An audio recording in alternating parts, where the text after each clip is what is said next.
हर हर Mahadev. Welcome to the divine talks. और ये एपिसोड जो है वो Q&A है, मतलब क्वेश्चन एंड आंसर्स। ये है हनुमान जी के ऊपर, जो भी मैंने हनुमान चालीसा का वीडियो बनाया है और भी हनुमान जी के जो वीडियोस बनाए हैं, जैसे बजरंग बाण हो गया, हनुमान बाहुक हो गया, उसमें बहुत लोगों के क्वेश्चंस आए थे जो मुझसे पूछ रहे थे। तो उसका ही मैंने आंसर देते हुए ये एक वीडियो बनाई है। और आपको कुछ भी क्वेश्चंस पूछने हैं, ज़रूरी नहीं है सिर्फ हनुमान जी के ऊपर हो, किसी भी देव के ऊपर, किसी भी भगवान के ऊपर, और आप चाहते हो कि मैं किसी भी भगवान या किसी टॉपिक के ऊपर वीडियो बनाऊँ, तो कृपया करके कमेंट में ज़रूर बताओ। आपका कोई क्वेश्चन है, उसे भी कमेंट में ज़रूर बताइए। और अगर आपको ये वीडियो पसंद आया है, तो लाइक करिए, कमेंट करिए, शेयर करिए, और कोई नया देख रहा है तो कृपया सब्सक्राइब ज़रूर करिए। हर हर महादेव। हर हर महादेव गुरुजी। हर हर महादेव, जय श्री राम। तो गुरुजी, हमने जो पहले वीडियोस हनुमान जी पे बनाए थे, तो उसमें बहुत से लोगों का प्रश्न है हनुमान जी के ऊपर। तो उस प्रश्नों पे मैं आपसे कुछ बात करना चाहता हूँ, आपके सामने लाना चाहता हूँ, और उसमें वो व्यक्ति क्या कर सकता है, उसके बारे में आप कुछ बताइएगा। तो पहले एक व्यक्ति का प्रश्न था कि उसे बीमारी है और दवाइयाँ उसकी चल रही हैं। तो दवाइयों का असर है, पर बहुत कम हो रहा है। तो क्या वो भगवान हनुमान का कोई मंत्र हो या कुछ ऐसा करे कि वो दवाइयों का असर उस पे ज़्यादा हो और भगवान की कृपा उस पे बने, तो वो जल्दी ठीक हो पाए? तो ऐसा कुछ है तो उसका उपाय बताइए आप। नहीं, इस पे उपचार तो है। कहा जाता है कि जो औषधि हम सेवन करते हैं, उस औषधि को जब नया पैकेट लाया जाता है तो हनुमान जी के सामने रख दें, और रखने के बाद और हनुमान जी से प्रार्थना करें कि हे प्रभु, हे हनुमान जी महाराज, हमारे शरीर के अंदर जो रोग है, वो रोग से जल्दी मुझे निजात मतलब मुक्ति दिलाओ। और वहाँ पर हनुमान जी से प्रार्थना करें। और जैसे मैंने आपने एक इंटरव्यू में हनुमान बाहुक का आपने जो रिकॉर्ड किए थे, हनुमान बाहुक सबसे बड़ा पावरफुल है जो रोग से मुक्ति दिलाता है, पहली बात। दूसरा एक मंत्र आता है, ओम नमो हनुमते पवन पुत्राय वैश्वानर मुखाय पाप दृष्टि घोर दृष्टि अनुदागा स्प्रेड स्वाहा। ये दूसरा मंत्र हो गया। तीसरा है, नासय रोग हरे सब पीरा जपत निरंतर हनुमत बीरा। कई मंत्र ऐसे हनुमान जी के हैं जो बड़े बड़े हनुमान जी के मंत्र हैं। तो उस मंत्रों से काफ़ी स्वास्थ्य ठीक हो जाता है। या तो आप हनुमान चालीसा का भी पाठ आप अगर प्रतिदिन अगर 11 पाठ करें, हनुमान चालीसा का पाठ करें, और जो औषधि आपने नया लाए हैं हनुमान जी के चरण में चढ़ा दीजिए, घी का दिया जला दीजिए, सरसों का तेल का दीपक जला के हनुमान जी से आप प्रार्थना करें कि जल्दी से हमारा रोग से मुझे मुक्ति मिले।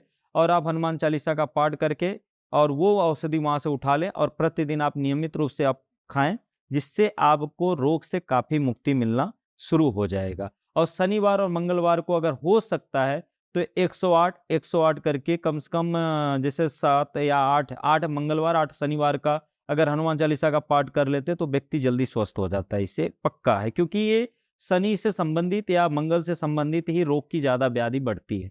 और कुछ पितरों के वजह से भी बढ़ता है, तो हनुमान बाहु के लिए कारगर रहेगा। मतलब इतने सारे उपाय हैं जो व्यक्ति करता है। इन तीनों में से जितना उपाय हमने बताया उसमें से कोई एक उपाय पकड़ ले, और जो औषधि की बात है, औषधि माने दवाई, हनुमान जी के चरण पे रख करके प्रार्थना करके तब औषधि को खाते रहो, और हनुमान बाहु को या मंत्र जो हमने आपको बताया वो जप करते रहो, जिससे स्वास्थ्य पक्का है 100% आपको लाभ मिलना शुरू हो जाएगा। यही। एक प्रश्न एक व्यक्ति का ये है कि जैसे हम हनुमान चालीसा में है कि तुलसीदास सदा हरि चेरा, तो तुलसीदास जो नाम है, वहाँ पर क्या हम अपना नाम यूज़ करके उसे पढ़ सकते हैं? जी नहीं, कहा जाता है जैसे हम जिस वंश में जन्म लिए हैं, तो कोई अगर हमारा परिचय पूछता है तो हम उस वंशज का नाम बताते हैं। जैसे हमारे पिताजी का नाम क्या था, हमारे दादाजी का नाम क्या था। कुछ लोग होते हैं हमारे पिताजी को जानते, कुछ लोग हमारे दादा परदादा को लोग जानते थे। इसलिए वो एक वंशावली होती है। तो उसी तरह ये जो श्री हनुमान चालीसा का जो पाठ है लिखा गया है, तो महाराज गोस्वामी जी लिखे हैं।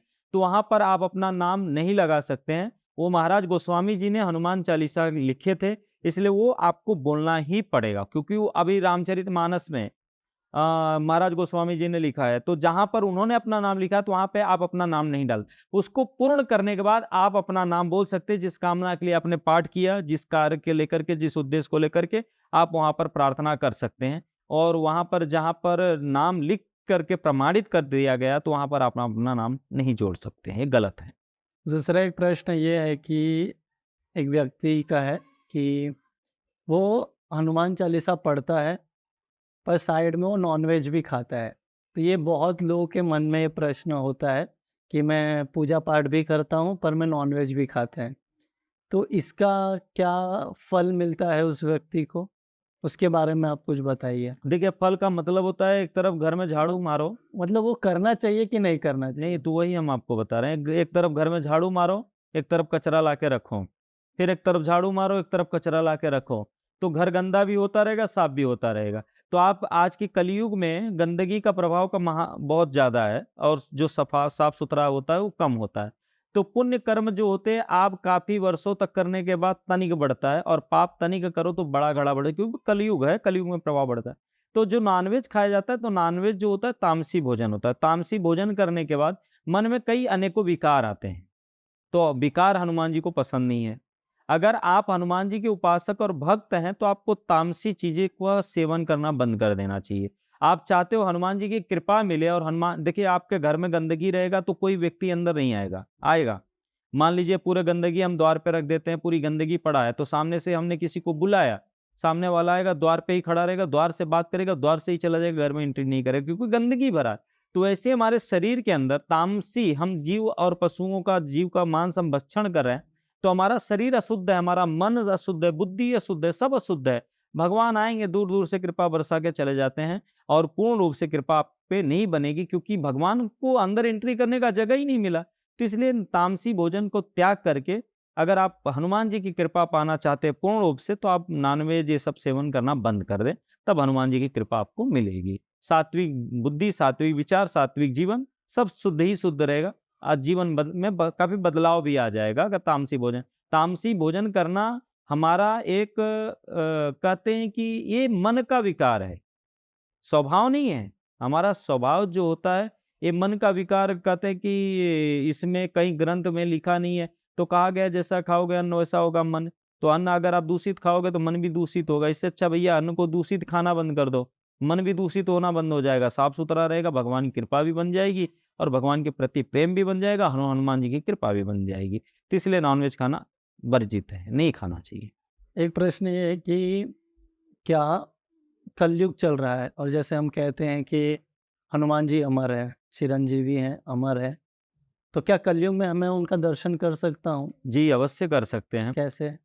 कहा जाता है कि सुमिर पवन सुत पावन नामु अपने बस करी राखे रामु। सुमिरी पवन सुत पावन नामु, हनुमान जी महाराज जी राम जी को वश में कर लिए थे। वश में कैसे? न तंत्र न टोटका आदि करके नहीं, केवल प्रभु के नाम का। आपका जो व्यक्ति गुणगान करेगा तो आप तो उसके गुलाम बन गए। तो हाँ, वैसे ही हनुमान जी महाराज जी के राम जी के भक्त हैं, बहुत बड़े भक्त हैं राम जी के।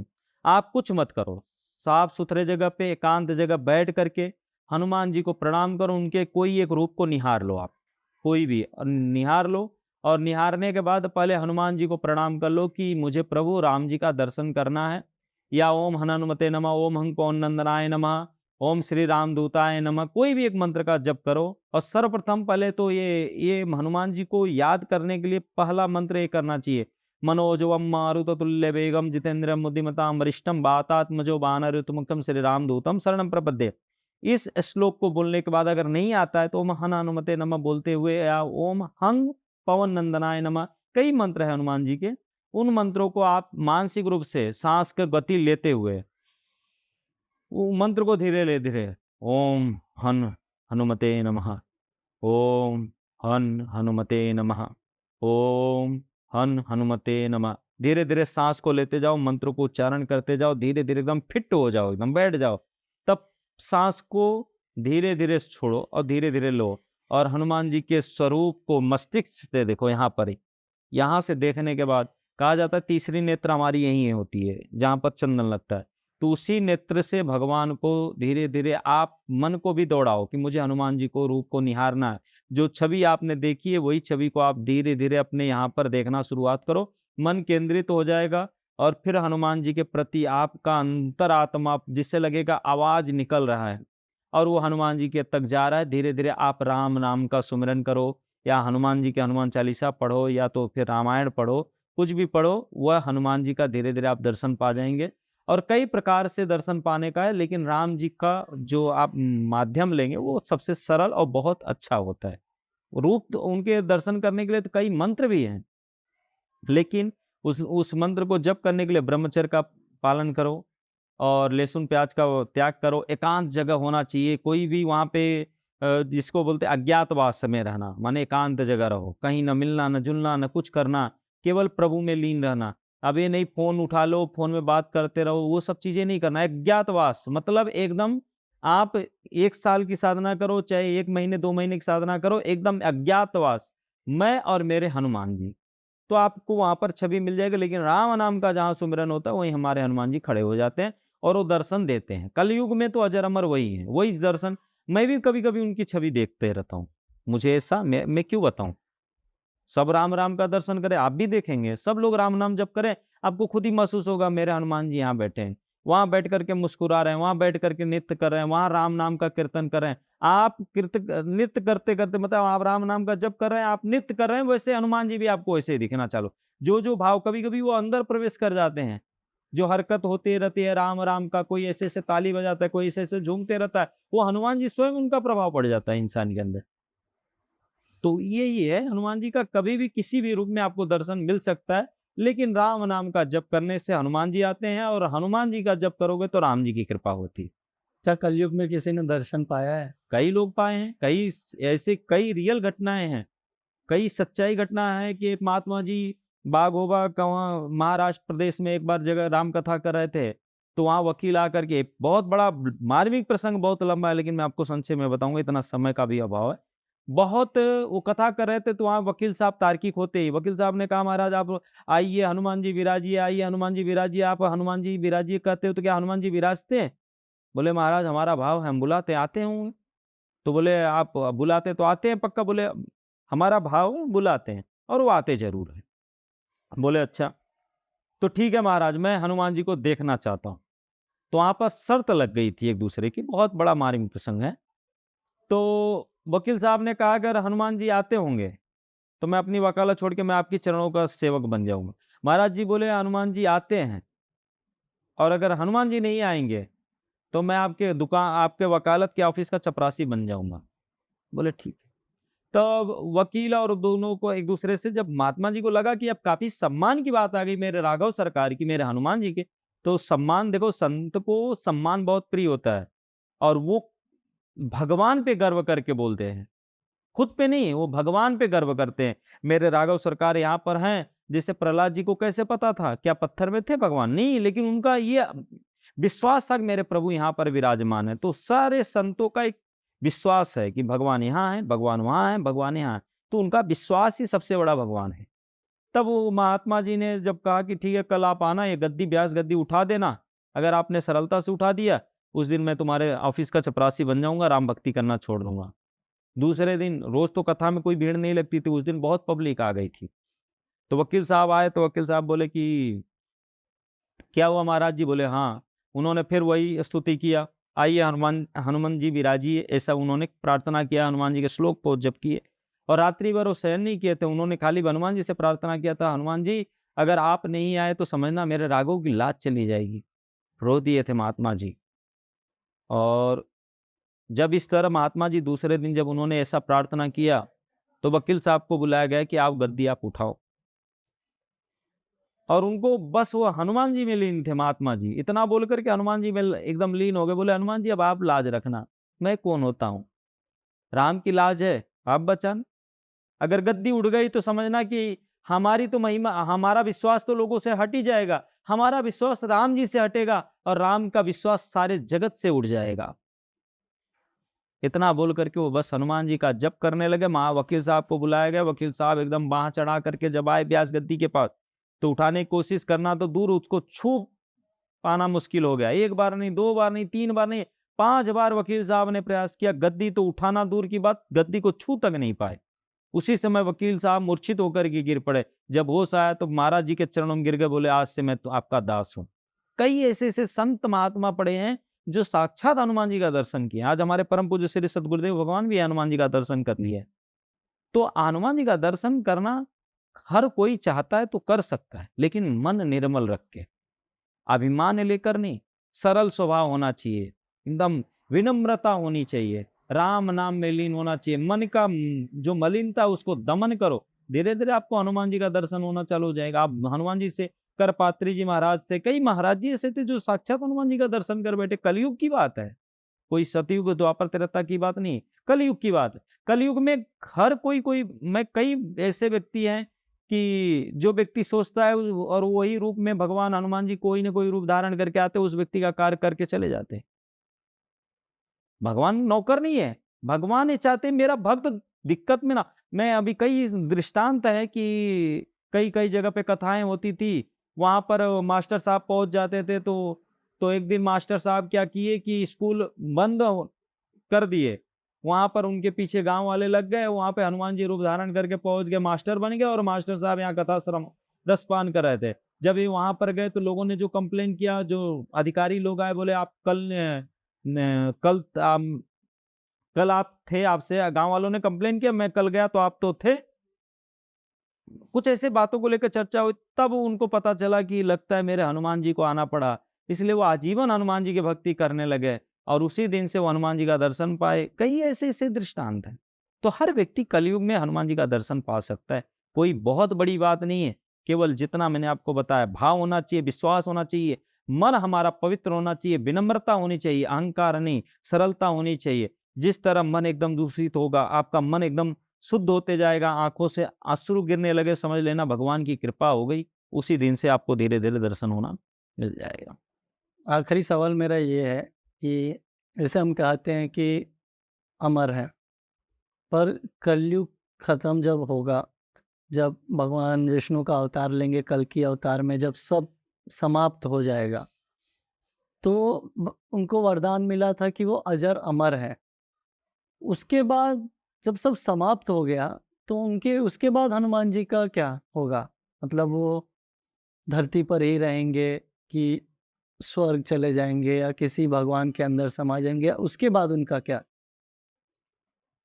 अजर अमर का, देखिए संसार में जब इस पृथ्वी रहेगी तभी तो अजर अमर का गुणगान होता रहेगा। बिल्कुल। जब पृथ्वी खत्म हो जाएगी तो फिर गुणगान कहाँ हो जाएगा, किससे कहा जाएगा? जलों से। क्योंकि जब ये पूरा कल्कि अवतार जब होगा, तो ये सृष्टि एक दूसरे में समाहित होना शुरू हो जाती है, फिर वही सारी सृष्टि जाकर के परम ब्रह्म परमात्मा में लीन हो जाती है। जैसे कि अब जैसे देवराज इंद्र हैं, तो देवराज इंद्र ब्रह्मा जी में, ब्रह्मा जी चले गए भगवान विष्णु में, विष्णु भगवान में चले गए महादेव में। इसी तरह वो एक दूसरे से सब चले जाते, फिर वही जाकर के परम ब्रह्म में लीन हो जाते हैं। फिर एक नई सृष्टि का निर्माण होता है। जब सब परम ब्रह्म में लीन हो जाते हैं तो पूरा जो ये है पृथ्वी, ये पूरा जल से जलमग्न हो जाती है। फिर कोई नहीं रहता, ना जीव रहते हैं, ना पशु रहते हैं, ना पक्षी, कोई नहीं रहता है। केवल जल ही जल होता है। तो फिर कहाँ से व्यक्ति अजर अमर का गुणगान करेगा? फिर नहीं कर सकता है। तो उस समय सब एक समाहित हो जाते हैं। फिर जब भगवान आते हैं, अवतरित लेते हैं, फिर वो यही गुणों को फिर सतयुग में गाया जाता है, फिर त्रेता युग में भगवान लीला करते हैं, फिर वही गुणों को ऐसा ऐसा गान किया जाता है, फिर इसी को कहा जाता है अजर अमर गुण का। मतलब जो अभी हम ये सब कर रहे हैं, ये पहले हो चुका है। पहले हो चुका है। इसीलिए आप वो एक कहते हैं कि मतलब मैंने सुना है कि जब भगवान राम को यमराज लेने आए थे, जी। तो भगवान हनुमान के होते हुए वो जा नहीं सकते थे। तो वो शायद ज़मीन पे अपना पैर मारे तो धरती फटी, तो अपना अंगूठी उसमें डाल दिए कि जाओ हनुमान आप लेकर आए। तो जब वो वहाँ पहुँचे तो राजा बलि थे उस टाइम वहाँ पे। तो बोले कि यहाँ पर मेरे सरकार का ये गिरा है अंगूठी, मैं वही लेने आया हूँ। तो बोले कि वहाँ ढूँढ लो, तो वहाँ पे जब पीछे घूमे तो अंगूठियों की पहाड़ पड़ी थी। तो बोले कि हर हमेशा भगवान राम जन्म लेते हैं, आप हमेशा यहीं आते हैं और वहीं अंगूठी जमा हो जाती है। तो ये कहानी मुझे लगता है वैसी ही है। वैसी है, क्योंकि मैंने आपको जैसे एक बार हनुमान चालीसा सुंदरकांड की जब मैं व्याख्यान दे रहा था, हनुमान जी जब लौट रहे थे रिटर्न, हुँ, जब सुंदरकांड की महिमा की बातें हुई थी, तो हनुमान जी समुद्र में जब आए तो एक प्यास लगी थी। जब उनको प्यास लगा तो महात्मा जी को पास गए थे, तो मुद्रिका वहाँ उनको थोड़ा सा गर्व हुआ था हनुमान जी को।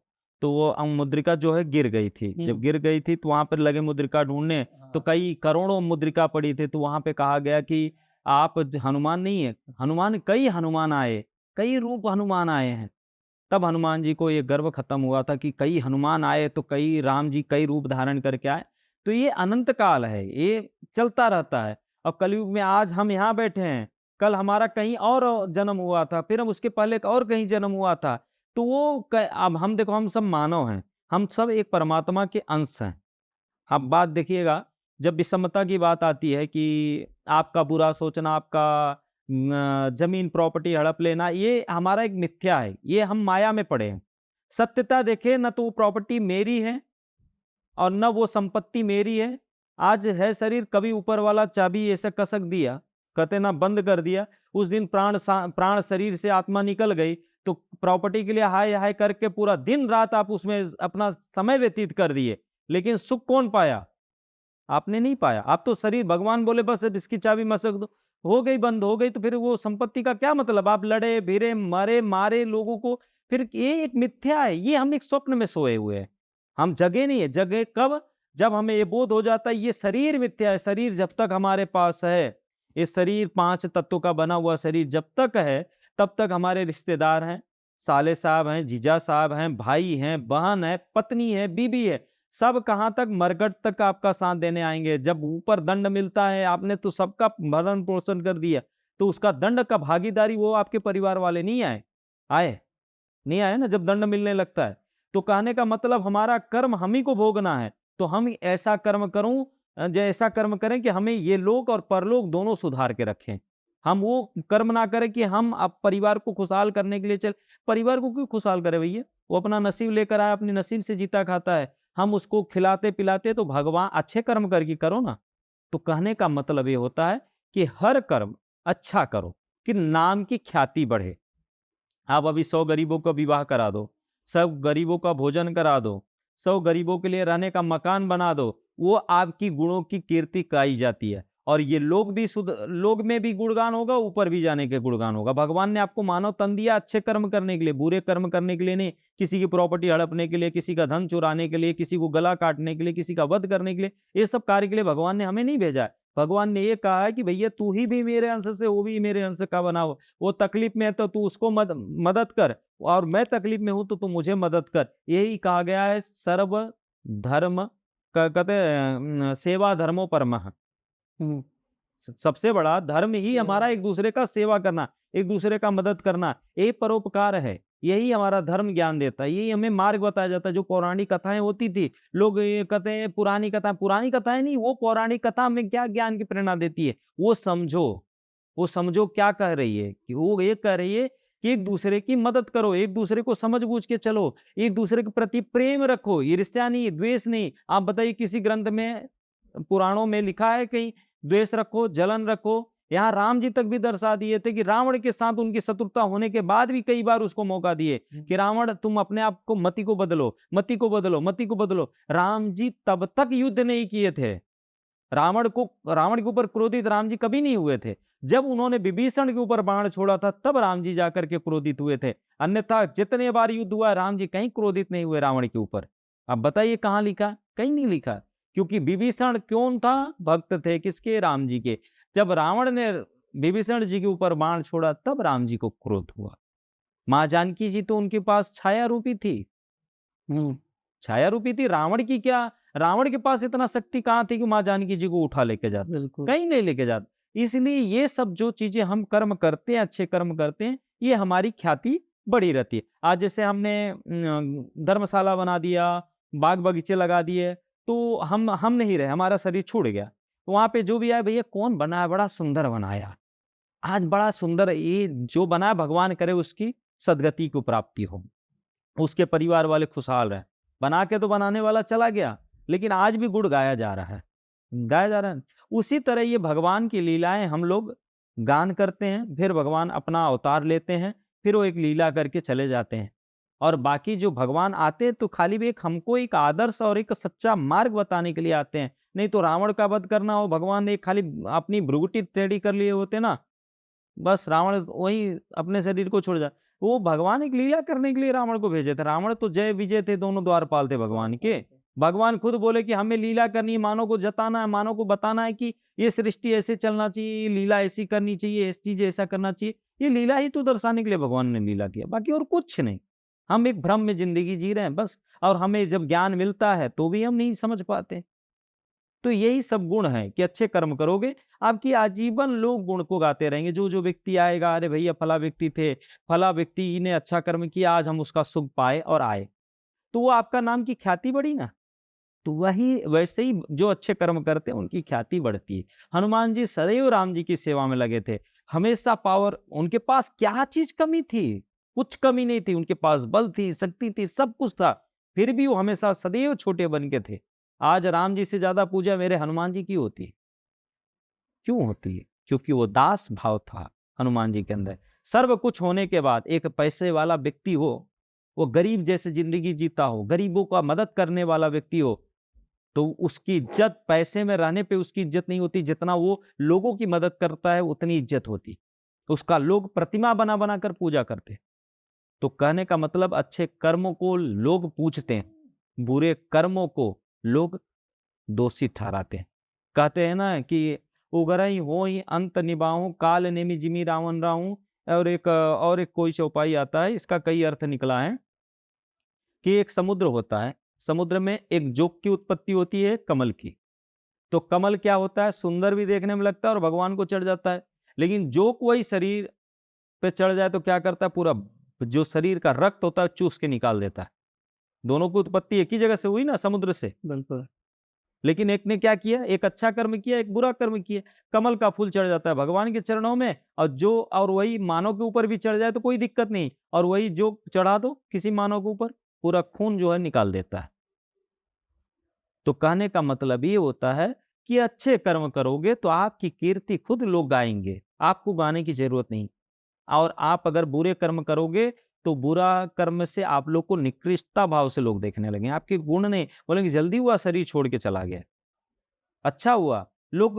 अरे आज हम एक आपको एक दृष्टांत और दे रहे हैं, रामचरितमानस में जब महाराज अवधेश जी अपने प्राणों को जब त्याग किए थे, तो उनके जाने के बाद लोग जो थे वो रोने लगे थे कि उनके जैसा राजा कोई नहीं था, उनके जैसा दयालु कोई नहीं था, उनके जैसा करुणा नहीं, माने उनके जैसा करुण स्वभाव किसी का नहीं था।